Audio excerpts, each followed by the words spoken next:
ரொம்ப சந்தோஷம். ஏன்னா லவ்வருக்கு வந்து நான் கோயம்புத்தூர்ல ப்ரெஸ் மீட் ஒன்று வச்சிருந்தோம். அதுக்கப்புறம் நான் உங்களை கிட்டத்தட்ட 1 இயர் ஆச்சு. இப்போதான் மீட் பண்ண போன ஜான்வரி வந்தேன். இப்போ இந்த ஜான்வரி வந்ததுல இங்கே எல்லாரும் மீட் பண்ணதுல ரொம்ப பெரிய சந்தோஷம். ஸோ குடும்பஸ்தன் அப்படிங்கிற படம் வந்துல சார் சொன்ன மாதிரி தான் இது எல்லா வீட்லேயுமே தினசரி நடக்கிற ஒரு நிறைய சம்பவங்களோட தொகுப்பு தான் இந்த படம். எனக்கு இந்த கதையை வந்து இவங்க சொன்ன விதம் எனக்கு ரொம்ப பிடிச்சிருந்தது. இன்னைக்கு தேதிக்கு அவங்க வந்து ஒரு சாகசம் இருக்கிற ஃபில்ம், ஒரு அட்வென்ச்சரஸ் ஃபிலிம் எடுக்கணும் அப்படின்னு சொல்லி தான் ஸ்டார்ட் பண்ணியிருக்காங்க எழுதுறத. ஸோ என்ன அட்வென்ச்சரை பற்றி எழுதலாம், மலை ஏறுறதை பற்றி எழுதலாமா, நடுக்கடலை நீந்துறதை பற்றி எடுக்கலாமா அப்படின்னு சொல்லி யோசிக்கும் போது இன்னைக்கு தேதிக்கு ஒரு குடும்பம் நடத்துறதே பெரிய சாகசம் தான், அதை பற்றி எழுதலாம் அப்படிங்கிற மாதிரி இந்த கதையை எழுதி பிடிச்சிருந்தாங்க. நான் அதோடைய பிச்சிங்கே எனக்கு ரொம்ப பிடிச்சிருந்தது. ஸோ அதனால தான் இந்த படத்தை நான் எடுத்து பண்ணணும்னு ரொம்ப ஆசைப்பட்டேன். அண்டு நான் வந்து இந்த படத்தில் நடித்த நடிகர்கள் எல்லாருமே வந்து சின்ஸ் அவங்க வந்து நக்சலைட்ஸ் டீமில் கிட்டத்தட்ட ஒரு 10 வருஷமா 8 வருஷமா வந்து அவங்க டெய்லி கிட்டத்தட்ட வாரம் ட்ரெயின் ஆகிட்டே இருந்திருக்கிறாங்க. ஸோ எனக்கு தான் வந்து இங்கே மிங்கிள் ஆகிறதுக்கு எனக்கு ரொம்ப எனக்கு ஸ்லாங்கோ இல்லை பிஹேவியரோ எனக்கு தெரியல. பட் ஆனால் அவங்க பொறுமை காத்து எனக்காக வந்து நிறைய விஷயங்களை வந்து இல்லை இது இப்படி வராதுன்னு சொல்லி கொஞ்சம் கொஞ்சமாக எக்ஸ்பிளைன் பண்ணி இந்த பர்ஃபார்மன்ஸ் வந்து கிட்டத்தட்ட ஒரு பெரிய டீம் எஃபர்ட் தான். ஸோ எனக்கு பெரிய சந்தோஷம் இந்த படம் வந்து நாங்கள் நினச்ச மாதிரி இன்டர்ன் பண்ண மாதிரி வந்ததில்லை. அண்ட் ஆல்சோ இந்த படத்தில் ஒர்க் பண்ண நிறைய பேருடைய ஒர்க்குக்கு நான் முன்னாடியே ஃபேனாக இருந்திருக்கேன். நான் இவரோட டைலாக்ஸை அடிக்கடி நான் அப்படி சொல்கிறீங்களான்ற ஒரு டைலாக் ஒன்று சொல்லியிருப்பாரு. அதை வந்து நான் அடிக்கடி நினச்சி சிரிச்சது வந்து நான் என் ஃப்ரெண்ட்ஸ்கிட்டே பேசிகிட்டே இருப்பேன் அதை பற்றி. அப்புறம் சார் பற்றி சொல்லணும். சார் வந்து ஜென்ரலாகவே பொதுவாக நான் இங்கே நக்சலைட்ஸ் டீமில் அவர் எப்படி பார்க்குறாங்கன்னா ஒரு பெரிய மென்டார் போல். ஆக்சுவலாக அதுக்கு எந்த வகையிலுமே அவருடைய கிட்டத்தட்ட ஒரு பெரிய சுரங்கம். அவர் அவ்வளோ நல்ல விஷயங்களை உள்ளே வச்சுருந்து எல்லாருக்கும் அந்த நல்ல விஷயங்களை கொடுத்துக்கிட்டே இருக்காரு. இந்த படம் பண்ணதில் நிறைய கொஞ்சம் நல்ல விஷயம் நடந்திருக்குன்னா அதில் இவருடைய பழக்கம் எனக்கு கிடைச்சதும் மிக முக்கியமானது. இவர் ஜென்சன் மாதிரியான, முத்தமிழ் மாதிரியான, வினோத் சார் மாதிரியான பீப்புள் எல்லாம் நான் பார்த்ததே எனக்கு பெரிய சந்தோஷம். எனக்கு ஷான்வி வந்து என்ன சொல்கிறது, அவங்க தெலுங்குலேருந்து இங்கே வந்திருந்தாங்க. நான் வந்து இவங்க ஹீரோயின் இவங்க தான் சொல்லி செலெக்ஷன் பண்ணி காமிச்சோன்னா ஏப்பா தெலுங்குல இருக்கவங்க எப்படி கொங்கு ஸ்லாங் எப்படி பேசுவாங்க அவங்களுக்கு வருமானுட்டு.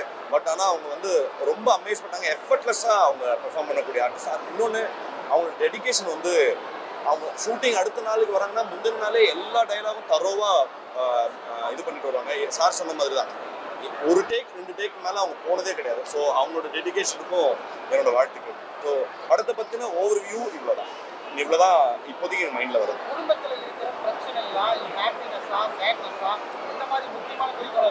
இப்போ எப்படி சொல்லலாம்னா நிஜமா ரெண்டுமே ஒரு குடும்பம்னா எல்லாமும் உண்டு தானே சார், சுகதுக்கம் ரெண்டுமே இருக்கும் தான். பட் ஆனால் அதை ரொம்ப சோகமான பூச்சி இல்லாமல் பயங்கர சிரிக்க சந்தோஷமா, இப்போ போஸ்டர்ஸ் எல்லாம் பார்க்கும்போது அதில் ஒரு தொனி தெரியுதில்ல, பயங்கர சந்தோஷமா காமெடியா அப்படியான ஒரு அப்ரோச் தான்.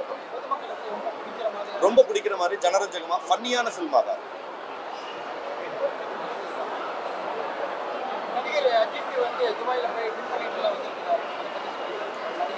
சார்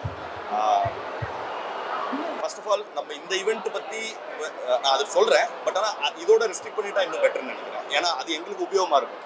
ஓகேங்களா? ஒன்று. ரெண்டாவது, அஜித் சார் வந்து என்றைக்குமே அக்ராஸ் ஜென்ரேஷன் அவர் பெரிய இன்ஸ்பிரேஷன் தான், பெரிய ஐகான் தான். ஏன்னா அவருடைய தொடர் இந்த பேஷனை நோக்கின சேஸ் வந்து பயங்கரமாக நிறைய. நான் அவர் ஒர்க் பண்ணும்போதுமே அவர்கிட்ட நான் சொல்லியிருக்கேன், அவர் என்றைக்குமே வந்து அவரோட பேஷனை வந்து என்றைக்குமே கைவிட்டதில்லை.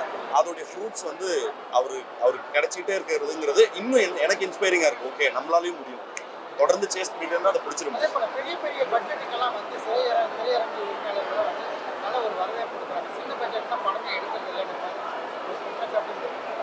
எனக்கு தெரியல சார். ஏன் சொல்றேன்னா, ஃபர்ஸ்ட் ஆஃப் ஆல் எனக்கு வந்து திரைமறைவில் என்ன இருக்குன்றதுக்கான இது இல்லை. பட் ஆனால் அப்படி இருந்திருந்தா என்ன மாதிரி ஒரு சின்ன ஆக்டர்லாம் வந்து இன்னத்துக்கு வந்திருக்கேன். 2 பேட்டியே நடந்திருக்காது.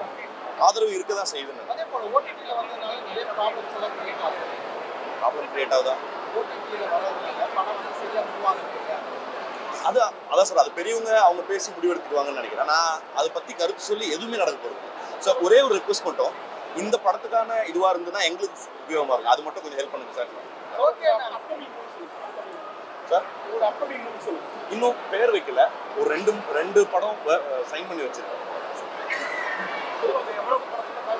ஆமா ஆமா ரொம்ப சந்தோஷமா இருந்தது. கோயம்புத்தூர் மக்கள் எல்லாருமே பயங்கர சப்போர்ட்டிவ். நாங்க நிறைய ஸ்ட்ரீட்ஸ்ல நிறைய இடங்கள்ல வந்து நாங்க ஷூட் பண்ணிருக்கோம். அவங்க வந்து அதை புரிஞ்சுக்கிட்டு இந்த சைடு வரக்கூடாதா அப்படின்னு சொல்லி எங்களுக்காக பயங்கரமா சப்போர்ட் பண்ணிருக்கோம். சினிமா நிறைய வகையான கதாநாயகர்களை பார்த்துருக்குது. ஒரு சராசரி குடும்பஸ்தனை ஒரு கதாநாயகனா காமிக்கணும் அப்படின்னு சொல்லி நாங்கள் விரும்பணும். ஏன்னா ஒரு சராசரியான குடும்பஸ்தன் என்பவன் அது ஒரு ஆணாக இருக்கலாம் பெண்ணாக இருக்கலாம், குடும்பத்தினுடைய எல்லா சுமைகளையும் தாங்கி ஆனால் அந்த குடும்பம் சந்தோஷமாக இருக்கணுங்கிறதுக்காக பகல் பார்க்காம ஆண்களும் பெண்களும் உழைச்சிக்கிட்டே இருக்காங்க. அவங்க தான் ஹீரோஸ் அப்படிங்கிறத ரொம்ப சந்தோஷமாக ஹாப்பியாக எல்லா குடும்பங்களும் சேர்ந்து பார்த்து என்ஜாய் பண்ணி செலிப்ரேட் பண்ணுற வகையில் உருவாக்கப்பட்டிருக்கிறது தான் குடும்பஸ்தன் படம். இப்போ இந்த குடும்பஸ்தன் படம் எடுக்கிறீங்க, மத்திய மாநில அரசுகளோட திட்டங்களை ஒத்து ஒழுக்கமாக சேர்றது கிடையாது, பணம் ரொம்ப கம்மியாக வருது, இதனால தான் குடும்பத்திலே பிரச்சனை வருது. அதை டார்கெட் பண்ணி ஏதாவது இருக்குது? அரசாங்கங்களை டார்கெட் பண்ணுறது இந்த படத்தோட நோக்கம் இல்லை. ஒரு சராசரி குடும்பஸ்தன் என்பவன் அவன் அளவில் என்னென்ன பிரச்சனைகளை சந்திக்கிறான். இப்போ தீபாவளிக்கு கடன் வாங்கியாவது குழந்தைங்களுக்கு பட்டு துணியை எடுத்து கொடுத்து பட்டாசு வாங்கி பலகாரம் சாப்பிட்டு செலிப்ரேட் பண்ணுறாங்க. அப்போ ரெண்டு மூடு இருக்குது அவங்ககிட்ட. கடன் வாங்கியிருக்கான், குடும்பத்தோட அன்றைக்கி சந்தோஷமாகவும் இருக்கும். அந்த உணர்வை எப்படி நம்ம புரிஞ்சுக்கிறது? ஸோ அந்த மாதிரியான கைத்து மேலே நடக்கிற மாதிரியான விஷயங்கள் தான் இந்த படம் டீல் பண்ணுது. காரணமே பணமாக தான் வருது. பணம் இல்லைன்னா ஒன்றுமே பண்ண முடியாது.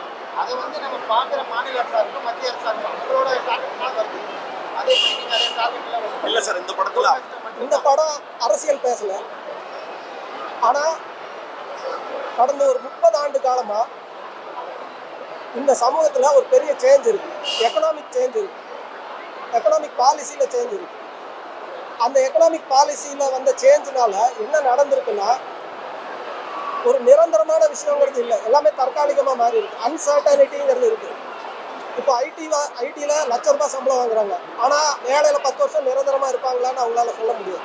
இந்த அன்சர்டனிட்டிங்கிறது நம்மளுடைய வாழ்க்கையில் எல்லா லேயருக்குள்ளேயும் வந்திருக்கு.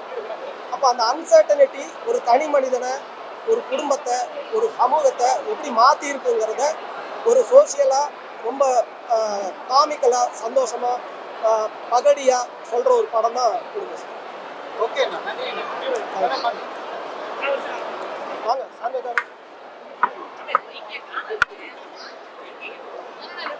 போலாமா? உங்க நேம் சொல்லுங்க. எக்ஸ்பீரியன்ஸ் வந்து என் பேர் சாந்தி மேக்னா.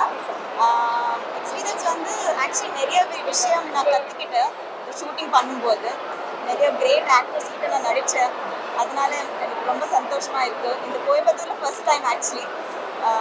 இன்னும் குடும்பஸ்தன் வந்து ஆக்சுவலி இந்த ஸ்டோரி நம்ம எல்லா வீட்டில் நடந்த ஸ்டோரி.